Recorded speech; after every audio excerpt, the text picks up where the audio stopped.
pakinggan na natin si Ilago. Kaya kailangan natin ilabas ng tissue. Ngayon, Mr. Chair, sabihin niyo sa amin na walang red tagging. Sabihin niyo sa amin na hindi delikado ang pag-red tag. Sabihin niyo sa amin na wala kaming dapat ikabahala. Mismo ang Commission on Human Rights at ang pinakahuling mga ulat ng UN Office of the High Commissioner for Human Rights ang naglalahad kung gaano delikado para sa mga buhay at sa aming mga pamilya ang maging biktima ng red tagging. Paulit-ulit na pinapaalala natin sa AFP, sa PNP, sa NTF-ELCA na ginagarantiyahan ng saligang dapat sa ang karapatan ng bawat tao na magpahayag. Freedom to peaceful assembly, sumali sa mga organisasyon. May academic freedom na dapat matamasa at nasa katuparan ang mga mag-aaral at lahat ng education stakeholders. Sa pag-aaral, sa pagbabasa, diskurso sa mga teorya, konsepto at teorya ng malaya sa takot, malaya sa pangamba, malaya sa terror. Mr. Chair, binago ng karapatan sa edukasyon at ng academic freedom ang aking buhay. Na dahil bilang biktima ng matinding bullying simula pagkabata, binukas ng pag-aaral ng karapatan sa edukasyon ang aking perspektiba na maaari pala na kahit na ako ay stutter, ako ay may boses. May boses na pwede po natin gamitin sa pag-ambag, sa paglilingkod sa ating bayan. Ito po ang mga karapatan at matayang mga kalayaan na pinipigilan at natatapakan sa red tagging at sa pagpapakalat ng mga fake news at false viral claims. Hindi po ito papayagin ng mga kabataan.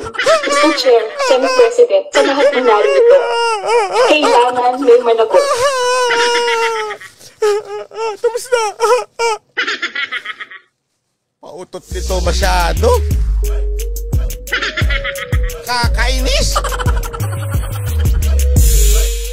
Dinadaan tayo sa iyakan eh.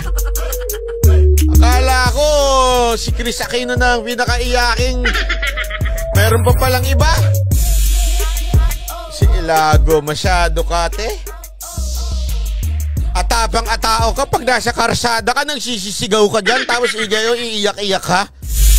Sabihin mo natatakot kayo sa red tag. Hindi, di ba oh? Tapang-tapangan yan eh. Pag nasa karsada talagang ganun-ganon yan eh. Tapos ngayon, natatakot sa red tag eh. Hindi mo yung red tag. Dami mong alam. Patawa ka talaga, Ilago. Nakakainis eh, di ba? Yung antapang-tapang, pag sa karsada, pag nakikipag-usap sa mga estudyante, at tapang-tapang, ngayon iiyak siya, sasabihin niya na, kasi nadedelikado yung buhay namin, nare-red-tag kami. Akala ko ba atapang-atao ka? Tapos ngayon natatakot ka bigla. Bira ka oh. Natatakot na sila kasi wala na sila next election. Kaya mo, gusto ko na tuloy tumakbong party list para labanan itong mga Hindut. Aawain ko lang yan eh. Sorry pero hindi ako tatakbo. Sorry, hindi ako tatakbo. Ayan na, next. Simula pa lang ng pagdinig sa Senado, agad itinanggi nila bayan muna Representative Carlos Zarate. Abay, alam naman nilang tanggapin nila yun. At ng mga dating kinatawa ng party list na hindi sila miyembro ng CPP, NPA, NDF. Biktima lang daw sila ng red tagging ng gobyerno. Ang bayan muna at ang miyembro ng mga Koalisyong Makabayan sa House of Representatives ay mga lehitimong mga partido na naniniwala sa paglahok sa parlamentaryong pakikibaka. Mas matindi po ngayon. Hindi na lang komunista ang tawag sa amin. Terorista na. Umabot na po sa antas ng kahibangan ang pagre-red tag nila. Pero ang National Intelligence Coordinating Agency o NICA nanindigang hindi red tagging ang ginagawa nilang information drive laban sa ibang grupo. Ang ginagawa po ng gobyerno at pinapaalam po sa lahat ng mga kababayan natin Paubos na. Wala na. Ang katotohanan tungkol sa CPP, NPA, NDF at ang kanilang mga front organizations na nagbibiktima sa ating mga kabataan, ating mga indigenous people. Giit naman ng mga militante, taktika ng gobyerno ang red tagging para mailigpit ang mga kumakalaban dito. May mga insidente na raw na may mga pinatay na kritiko dahil sa pagpapakalat ng maling impormasyon laban sa kanila.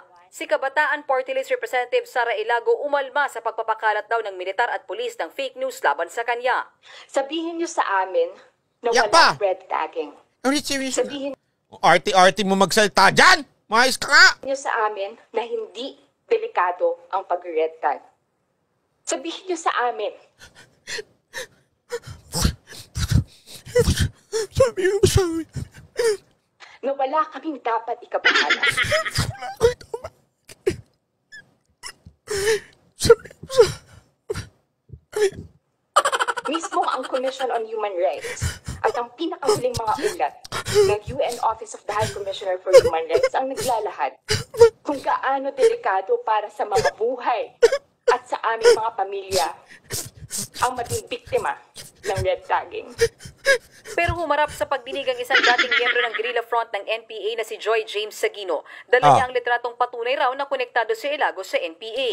Payaka. Mr. Chairman, that Ms. Sara Ilago doesn't know that we are members of the Communist Party in the Philippines because for her to go to Cotabato City, she and her party group organization needs to coordinate with the party organization in Cotabato City. Nalagyan ka ngayon. Huwag mo sabihin hindi mo alam. Because if she fails to do that, she won't be able to conduct consultation with students. Tama na? Kailangan mo daw mag-coordinate doon sa mga ano doon eh. Sasabihin mo, may picture. Sige nga. Hindi na nabigyan ng oras si Ilago para sagutin ang paratang. Kasi kunwari ako si Ilago. Hindi naman totoo yan. Picture lang yan. Nag-excursion lang kami dyan. Nag-excursion lang kami dyan. Pero nagpunta lang masyado para mag-excursion. Isa pang dating miyembro raw ng NPA na si Jeffrey Celis ang nagsabing konektado ang Makabayan Bloc sa CPP, NPA, NDF. Malinaw po ng kanilang bahagi ay dugtong, suporta at ugnayan para palakasin Naglululoko tayo nito. Estratehikong linya at direksyon ng CPP, NPA, NDF which is ibagsak ang gobyerno sa pamamagitan ng armadong pagkilos.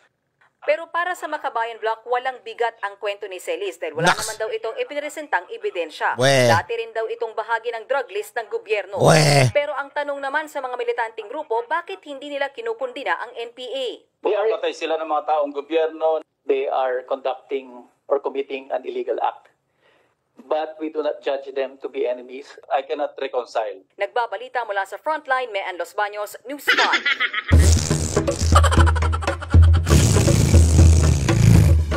Payaka, no?